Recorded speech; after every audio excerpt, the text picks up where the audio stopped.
last so long. Exactly. He can live right in your face, close up the gap. I see. This means 100% of the last pick for BTK. I think they're going to go tanky again, especially for the roamer here. You have 3 tanky frontliners because you're not going to make the Fred go frontline. The Phoveus cannot frontline alone. The Phoveus needs someone else with that. So Edith is the pick here for S2G. Great pick.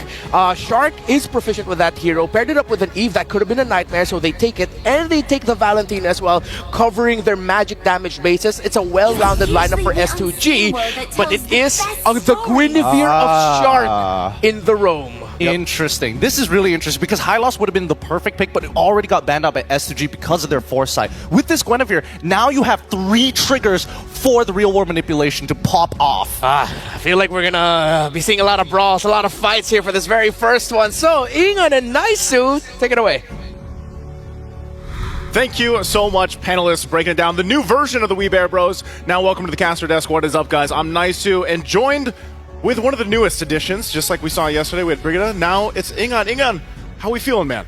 Daddy, I feel great. I'm excited to be here. The venue's awesome, and of course, our first match is going to be so hyped up.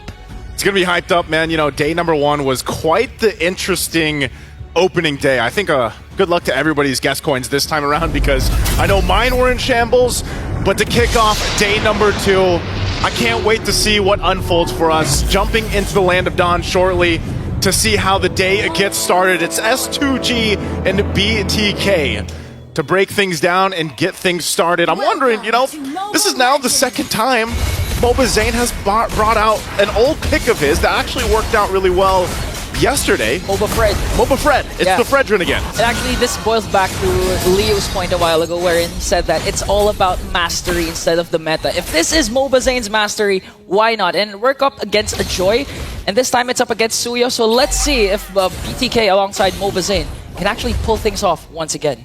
You know, I think at this point, too, you have to be able to watch out for this, but also, you guys watching at home, you guys got to watch for the M6 pass because it's now available. You can complete all the active tasks during the event to hit level 75 for free, get amazing rewards, including Claude's battle emote, the M6 Glory Avatar Border, Baksha's battle emote, and the new special skin of Baksha Dauntless Shield, all for free. So make sure you guys go ahead and grab that because the action already starting here once again. Early rotations too, you know, Ingon, what we expected here with S2G. I know right away when you look at even the emblem sets being put into place, this lineup from S2G wants to move around fast. They want to be able to rotate quickly. They want to be able to even utilize the Matilda pick. You know, this is... Oh, and it looks like they're going to make a move here. Okay. Boon flicker out, but Shark goes in with a spatial migration. BTK won't commit to the fight alongside S2G. And looking at the emblem, Zia actually has the Master Assassin, so he's confident going up against Sigiboom down to the laning phase. But the thing that bothers me, or the thing that concerns me rather, is the Guinevere roam. We've seen it. Renege used it up when Aurora played yesterday. The problem is the range of the spatial migration. Even if you paired it up with the flicker, it's going to be hard, especially up against a Matilda. So it's really easy to predict by S2G when spatial migration is going to be casted. But look at this, Bloodthirsty King going on right now. Quiet Chicken with the Infernal Pursuit as S2G works on the turtle. All right, they're going to start it up. I think they're going to break on a fight. Oh, beautiful Earth Shatter combination! And Kazooie gets the first turtle, but Shark wants to answer right back with a kill onto Lunar. Pago is safe. And that's a trade BTK is willing to take, transitioning right away to getting that orange buff. Yeah, actually, they're going to take quite a bit from that. So they, you know, the objective going in the hands of S2G, not too bad, but BTK, they won't let it just be, you know, resulting into that. They get a kill on Lunar, they end up taking a buff from that, and they'll go ahead and get back into the rotation. Always that first turtle is kind of up in the air. You know, you don't have to completely secure it because you know you still have that second and third coming up. And with a lineup like this, you know, that's something that we can talk about and break down even further. With BTK's lineup, it's kind of a slow burn. I mean, talk about how successful this Bruno pick has been. I think he's, what, 75% win rate right now? Yeah. Something insane. 6 out of 8. I'm actually surprised we didn't see it banned out, you know? But in this case, the fact that you just want to go ahead and have that build-up on this Bruno, Zia is going to be in a good, you know, situation where then he's able to pop off later on, especially into when Hoon sets up the real-world manipulation. Now, if you missed the game yesterday that BTK played, you know, they almost got to a point where the game kind kind of got a little shaky. It almost got a little scary if they were actually going to be able to close out the game. So I hope that they were able to go ahead and kind of adjust themselves for this game, as mistakes can turn things around so quickly. I think that's one of the most deadly things about our current Swiss stage format, you know? This best of one. Whoa! Shark managed to find a pickoff, but still managed to escape here. No kills whatsoever for both of these teams. And this is what we were saying, as the real world manipulation will be casted by Big In. Here comes Pagu. So still no casualties. 4 minutes in, only 1 kill the whole game. That's a whole lot of just, you know, showing what's available, but no one goes down. A couple ultimates. They might still kind of press this, but even for Lunar, he's got to be careful. Whoa! Solo kill up top from Sigiboom. Okay, so that's the reason why you picked a Tenacity instead of a Master Assassin, because if you have a Master Assassin and you're going one-on-one laning phase and you lose that fight, it's going to be hard for you to come back. Shark manages to find one again with Spatial Migration, but Begin, quite sneaky, manages to escape as Kazue will get the second turtle. All right, second turtle. Kazue able to secure that one. And like I said, it looks like, you know, BTK, sometimes it looks like they want to fight, but then they don't just have enough damage just yet. And going back to the point, what I was saying with best of ones, you know, this is where it gets a little spicy. Because if you get kind of knocked down in your lane, especially the gold lane, which we know has been so vital for a lot of team success throughout this new kind of, well, it's not new anymore, but this meta that has formed itself since that patch and the changes, the gold lane is going to be very crucial, right? Yeah. And you don't want to die in those 1v1s. I wish we got a picture of it with Sigiboom, but, you know, what a play. And, wow, did that actually get taken? Oh, Sigiboom! Again? You can almost feel the damage because he picked up his first item, Blade of Despair, compared to Zia with the Has Claw. So you know, by the item prioritization, Zia is really behind compared to Sigiboom, the Turkish trigger man. Zia's not having a good time, man. You know, I guess you don't bring a soccer ball to a gunfight. Look at this. Oh, and they're bringing Kazua with him to bring down Shark and try to bring him down. But Shark, quite sneaky, will be able to escape. But look at the pressure S2G is putting on BTK. They're actually going to take down a first-tier turret up top. Almost there. Forcing a reaction coming in from BTK. So almost there for S2G. They didn't get the turret. They're nearly there, though. And you're seeing how much pressure can be put up from S2G just based off the fact that, you know, again, even if Biggin has the real-world manipulation himself, it kind of gives them that threat in terms of space. But then they have the mobility factor, too, because they have a Matilda. And it's kind of getting difficult for Bloodthirsty Kings to be like, you know, how do we approach this fight? How do we actually engage here? And that's why I was saying earlier, you know, they need a lot of time to kind of build up, get to a point. Third turtle's coming up here. And I don't know, man, if Bloodthirsty Kings can actually win this fight for the objective, that'd be great for them to set up into that first Lord coming up. But right now, it's just S2G, knowing they have this minor advantage, nothing too crazy, about 1,500 gold. It's going to be started up, though, by Zia. Rest of the team's going to make their way, Mobazane as well. And this is where we expect, you know, the Fredrin pick to shine. But look at the angles that are going to be set up here from S2G. Half health, Mobazane doesn't want to fully commit just yet. They might rely on Shark to jump in with that spatial migration. Okay, goes in with the Earth Shatter onward combination plus the flicker. Here comes Shark with a beautiful spatial migration onto the backline. Bracer trap coming in from Mobazane, but Lunar will get the turtle plus a kill onto Shark, forcing BTK to retreat. Whew, and just like that, that's 3 for 3 in the turtle department for S2G. They further the game lead a little bit more at this point. BTK, they tried to make something happen, but it was Lunar that went in first. It was Lunar that went the aggressive route, flickered in, got the knockup. And right now, Sigiboom really trying to work on this turret. I don't think it's going to get capped out just yet, as Mobazane will clear it out, but the bottom goes down. So this is that shift in momentum where now you got all the turtles, you're starting to get these turrets down, and BTK will be kind of scrapping to find what they can. Looking at that lineup, it's going to be hard for BTK. I mean, it's like you're forced to initiate first, but the problem is with the presence of the Matilda, S2G can just re-engage at any given moment. Yep. Retreat, re-engage, especially with Lunar's performance, Flicker and Earth Shatter onward combination, always connecting. So at this point, BTK, you're just going to have to bite the bullet for the meantime and wait for Zia's power spike to shine through later on towards the late game.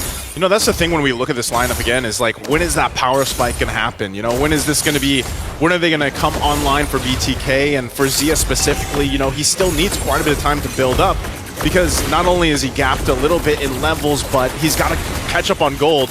This tier 2 is actually close to going down. At least Zia was able to push down on the bottom side, but ultimately this is leading to a place where S2G is going to have a good advantage when it comes to the Lord take.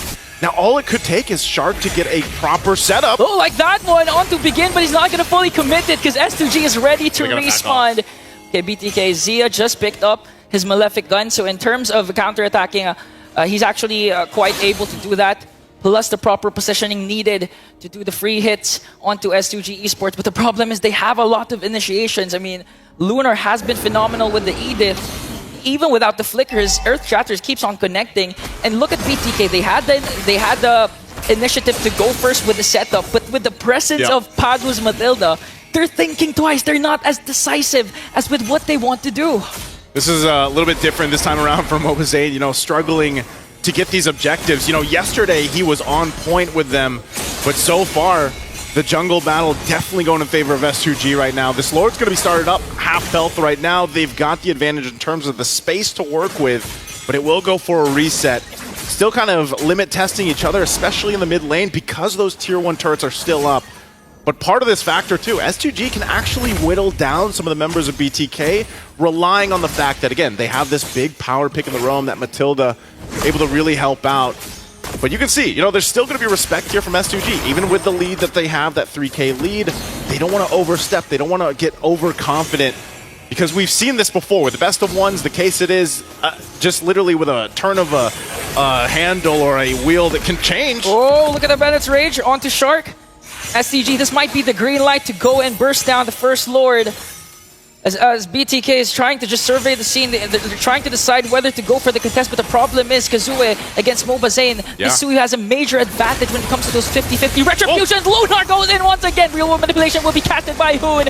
S2G Esports will back away so far, but will still continue for the Lord. But Shark will get a beautiful spatial migration combination to set up Mobazane for the Lord's sake, and S2G will have to retreat. And that's what I was saying, man. BTK, they can take it slow and steady, and at some point, the game is going to build up in their favor. You know, you're under the 11-minute mark, but a great show of patience. Really, that's what it was from BTK. They were patient enough to go ahead and get through it, and then get to a point where, hey, we're able to turn things around. Zia is where he needs to be at this point. He's got the Malefic Gun, he's got the Haas Claws, and he can rely on Shark to jump in. That's the thing. How many times does Shark need to jump in to find that proper spatial migration and get things set up for the team?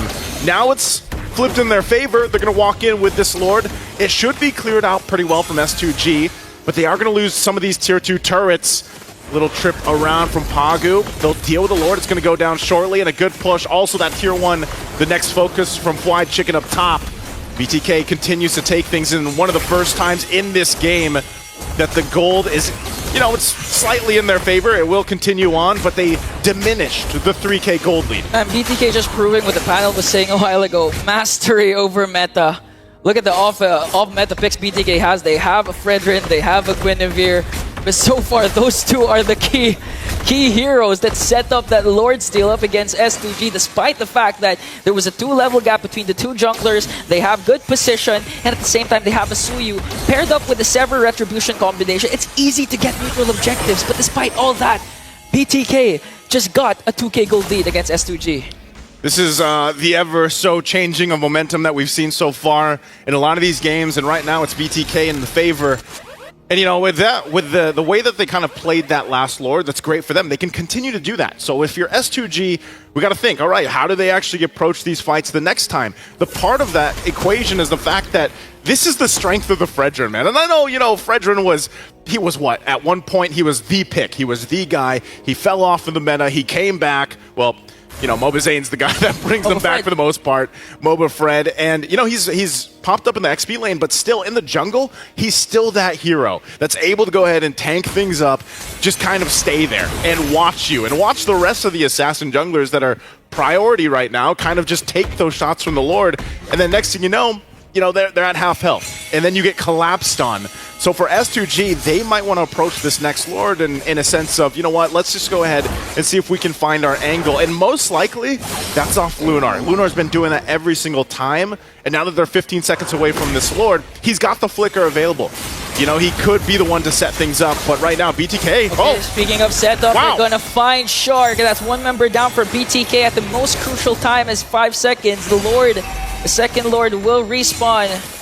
And S2G, they have a decision. Will they go for the Lord push? Will they go for the Lord burst? Or will they take down bodies from Whoa. BTK? They're trying to poke down Hoon. Here comes the circling Eagle, but Hoon manages to flicker out. But look at Siggy Boom, the Turkish Trigger Man with the Renner. Takes down Hoon. Now Mobazane trying to soak up every single damage. Zia, though, quite alive still. But 5 members of S2G are surrounding this second Lord. Will BTK pull off another miracle and steal away this Lord? They're gonna go for it. It's the quarter to health. Okay, here comes Circling Eagle once again. It's gonna be Wet Champions in battle! Sia gets a kill! Zane gets the Lord! And BTK, green light on the attack! Infernal pursuit from Fight Chicken, but he's gonna fall down as well. Moba Zane and Zia Shark! will get another one as Shark manages to find Siggy Boom! A double kill for Zia!